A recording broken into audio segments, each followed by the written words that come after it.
내일의부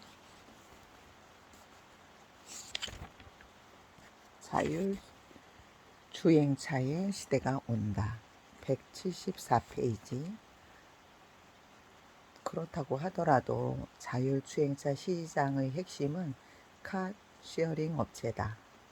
그런데 대표적인 카쉐어링 업체인 우버가 직접 자동차를 만들겠다고 선언하였다. 그러자 기존 자동차 업체는 껍데기만 만드는 기업으로 남지 않을까 하는 걱정에 비상이 걸렸다. GM은 카시어링 업체인 리프트를 인수하면서 이 분야로의 진출을 선언했다. 이 말은 곧 경쟁이 본격화되고 있다는 의미이며 자율주행 택시의 시점이 예상보다 빨라질 수 있다는 예상을 할 수 있다. 카시어링 본격화되면 자원의 효율적인 분배가 가능해진다. 사람들은 내 차를 95%의 시간 동안 주차장에 방치하는 대신 차를 사지 않고 로봇택시를 이용하게 될 것이다. 그러면 차량의 수는 자연스럽게 줄어든다. 과연 비싸고 럭셔리한 차가 거리에 그대로 남을지도 의문이다. 차가 개인의 소유라면 브랜드를 따지겠지만 택시라면 이야기가 달라진다. 쉽게 잡히고 타기 편하면 그만이다. 앞서 토요타의 이팔레트처럼 박스형 차량 형태가 되지 않을까 예상된다. 결국 미래의 시장은 자동차 수는 줄어들고 카쉐어링 업종은 전성기를 맞이할 것이다. 한국 GM의 모회사인 글로벌 GM이 인수한 리프트는 시장 점유율 2위 업체다. 이 업체 인수 후 2021년부터 로봇택시를 선보일 예정이다. 그런데 쉽지 않다. 점유율 차이가 너무 크기 때문이다. 현재 우버가 70%, 리프트가 14.5%다. 우버가 압도적인 점유율을 자랑하고 더구나 직접 차까지 만들 예정이다. 이런 상황에서 리프트가 살아남을 수 있을까?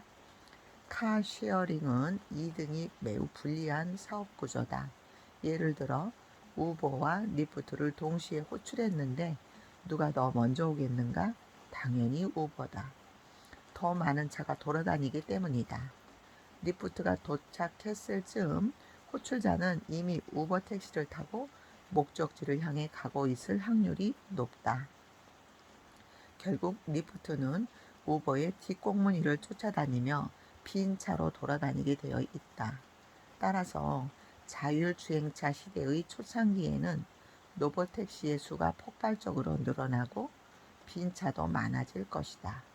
자동차 업체인 GM이나 포드는 시장을 선점하기 위해 수많은 차들을 시중에 배치할 것이고 동시에 사람이 운전하는 택시까지 혼용되면서 시장 쟁탈전이 벌어진다. 일시적으로 자동차 생산량도 늘어난다. 지금은 판이 바뀌는 중요한 시기이다. 춘추 전국시대처럼 지속적인 지각 변동이 일어날 것이다. 각 나라마다 카쉐어링 업체가 있다. 미국은 우버, 중국은 디디 추싱 등이다. 그런데 모든 카쉐어링 업체에 지분을 가지고 있는 기업이 있다. 바로 ARM을 소유한 소프트뱅크다. 소프트뱅크의 손정의 회장은 이들을 모두 한 곳에 모았다. 마치 비행기 동맹인 스타 얼라이언스처럼 말이다. 예를 들어 중국의 유커가 LA 공항에 내려서 디디 추싱 앱을 켜면 우버가 잡힌다. 포인트로 결제도 할 수 있다.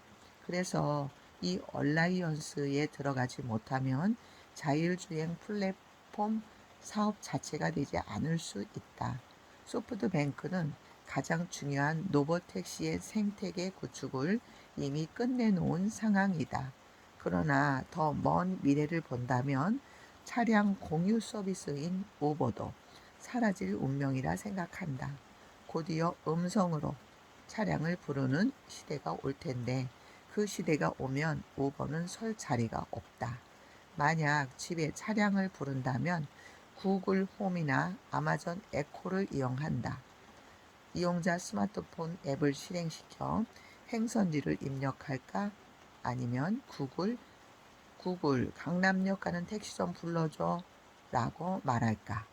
후자가 아닐까? 결국 자율주행차가 불러올 지각 변동의 끝에는 음성이라는 끝판왕이 자리 잡고 있다.